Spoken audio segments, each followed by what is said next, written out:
Welcome to our podcast, A Novel Talk, co-hosted by Carl Lee, and I'm Wendy Kendall.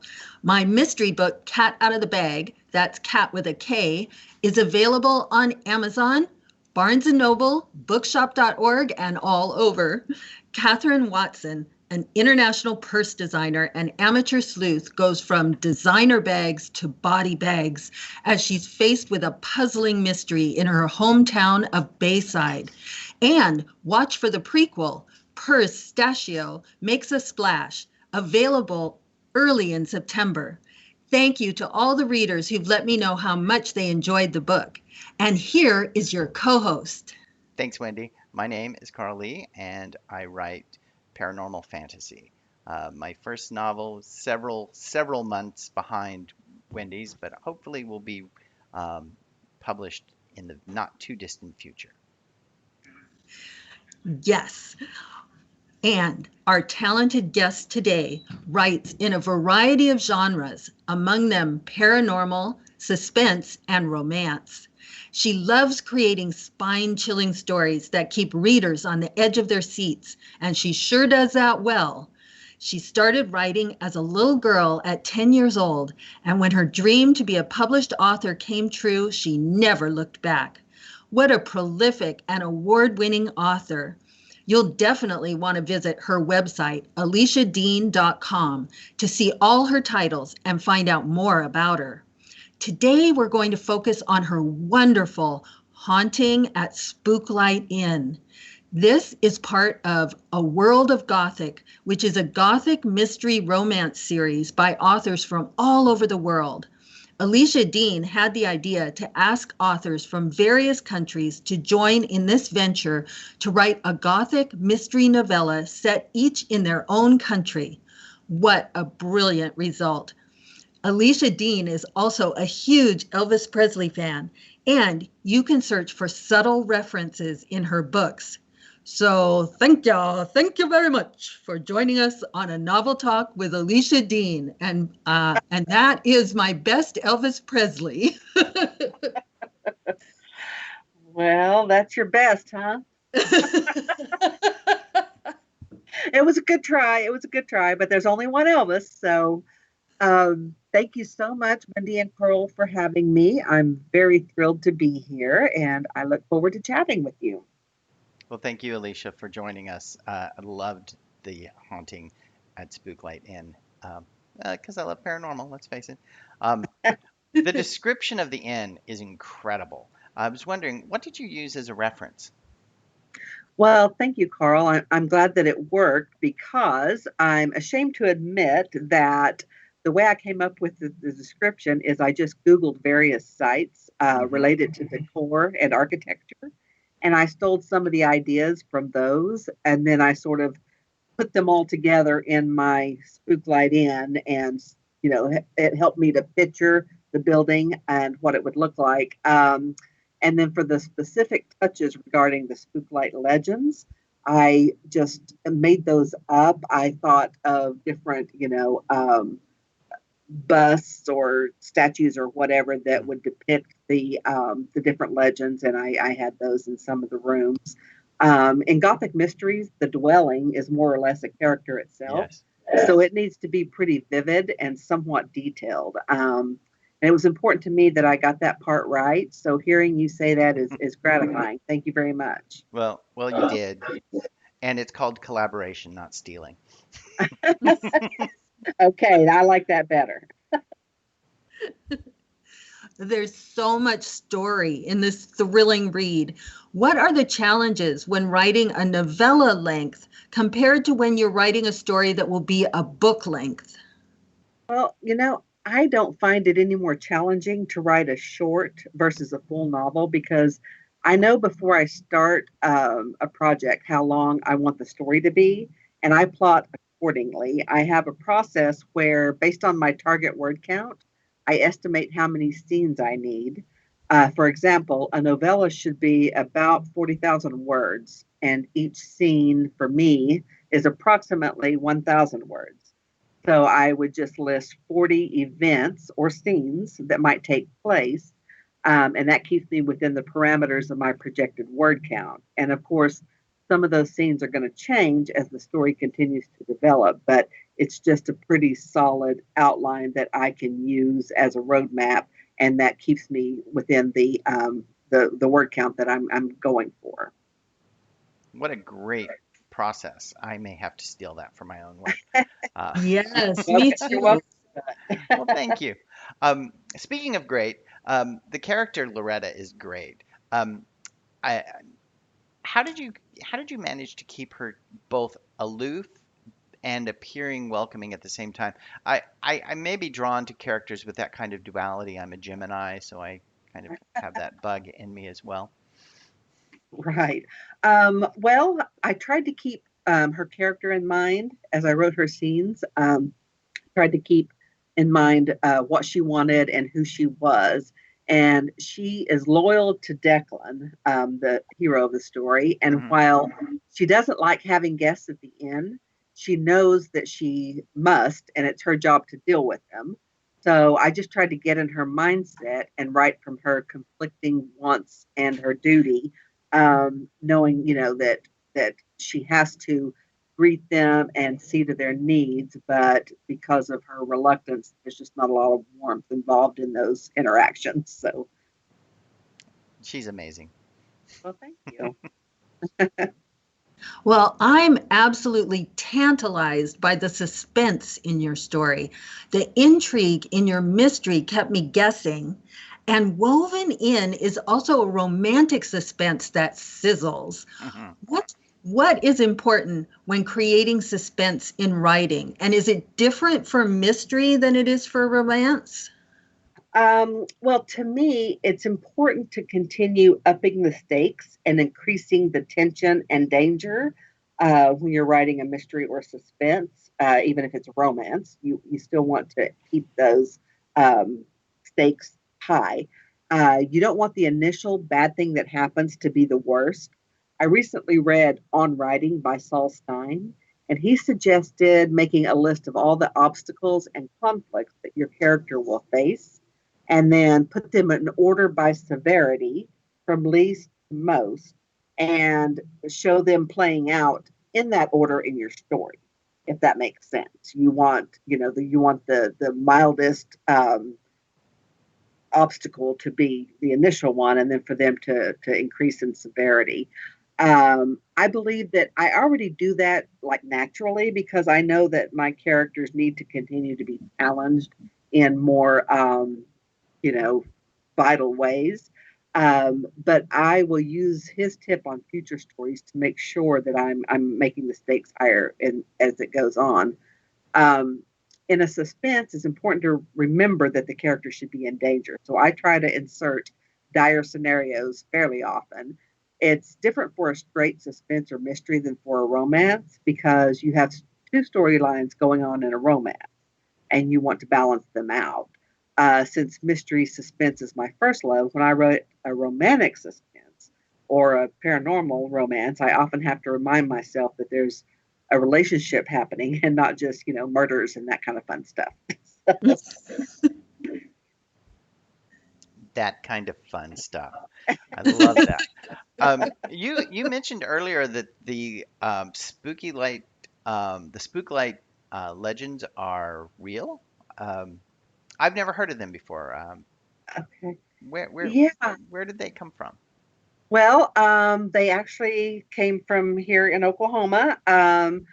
They are real legends. And when I decided to write a Gothic set in Oklahoma, I Googled legends and superstitions in the state. Hmm. And I was, the Spooklight legend came up and I was intrigued by it. And then as I got to looking a little further, I realized that it's only about 15 miles from where my sister lives in Miami, Oklahoma, which I mentioned in the book.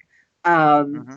and I was also a little annoyed that she never told me about this spook light because she knows that that's right up my alley, but she's not into all the creepy stuff like I am. So she never, mentioned it.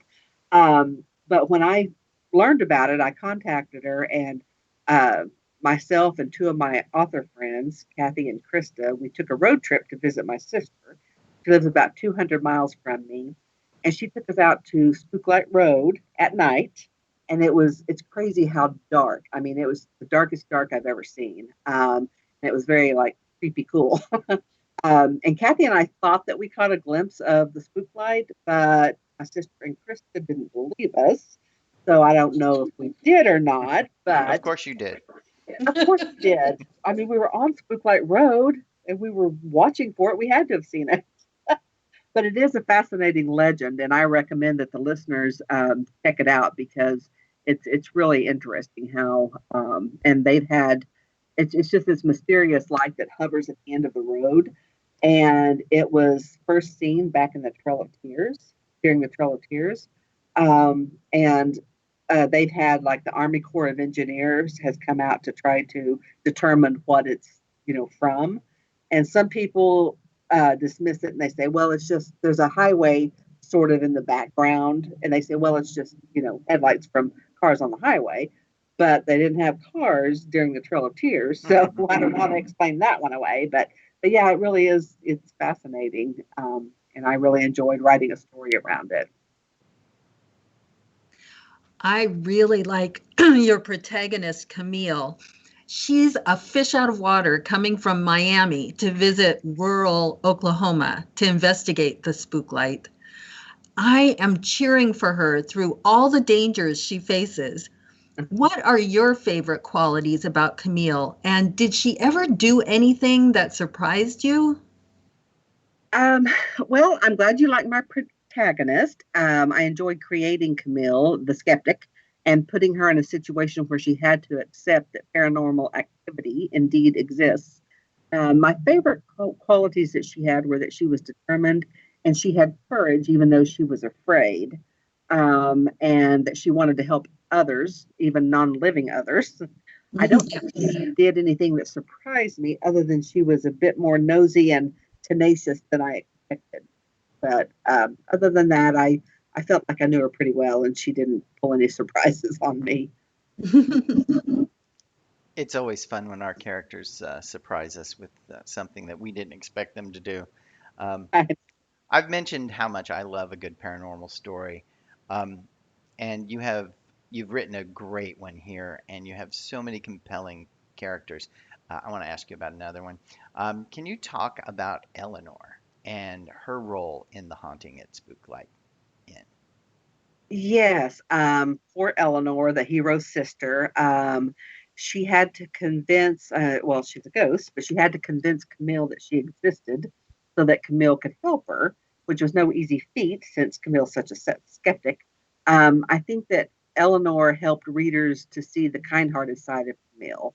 Mm, Many times in Gothic mysteries, the ghost is a former lover or wife of the brooding hero, and I decided to change things up a bit and make her his sister instead. But I enjoyed, writing the tragic story of Eleanor. yeah, it was great. Thank you. Haunting at Spooklight Inn has interesting subplots that involve siblings. One is the tension between Camille and her sister, and the other is the inhospitable, reclusive, and I might add sexy owner of the inn, Declan Rush, and his issues with his sister. What is it about sibling relationships that appealed to you for this story?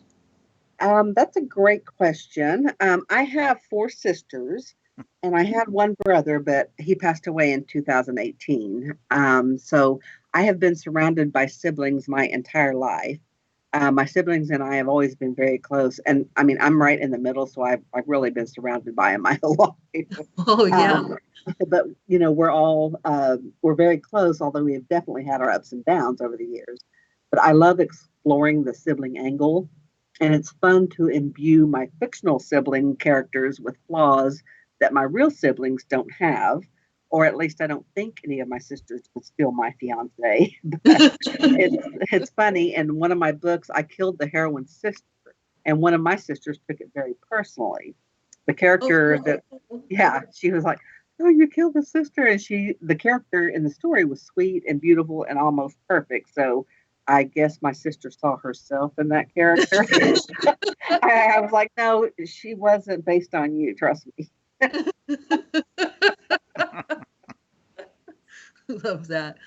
Well, there is also wonderful humor scattered in your story, especially a scene about Valentine's Day. I could not stop laughing.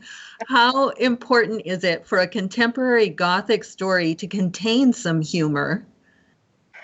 Well, I'm glad that that came across as intended. I enjoyed writing that scene as well. I don't know that the Gothics of old that I used to read really had all that much humor in them, but no matter what kind of suspense or mystery I'm writing, even the really dark stuff, I like to add a bit of humor to lighten things up and break the tension a bit. So I'm glad that that gave you a chuckle, and I, you know, like I said, I just felt whether it's standard in the format or not, I just felt like adding a little humor. It just sort of popped up. I don't think you can control when you're a humorous person where your Right. humor pops up. True. Or at least I like to think of myself as a humorous person, and I like to think that my humor pops up in all sorts of places. Um, Yeah. Well, and like for me, I'm sort of known as being a very humorous person, but in my writing, I've always thought about tackling a romantic comedy or some kind of humorous piece, but I oh, just this wasn't? no. It was supposed to scare you. I I don't think that I write humor as well as I just off the cuff say it. Anyway, speaking of writing, I was wondering if you would be willing to treat Wendy and I, and of course our readers, to an excerpt from The Haunting at Spooklight Inn. Okay, sure. I will be glad to. Um, Here we go. I was about to turn back when I heard the murmur of a male voice carried on the wind. An irrational prickle of fear swept through me, but I dismissed it. There was nothing to fear out here. Why would there be? Well, maybe coyotes, but what I heard was definitely a human voice. I stood still and cocked my ear, trying to figure out where the sound came from. It came again. I rounded the carriage house and ended up back where the trail had forked. I took the other path this time. A glimpse through the trees made me halt. A man stood 10 feet away, his back to me. I moved closer and recognized Declan, even though I couldn't see his face. Three headstones were spaced 4 feet apart.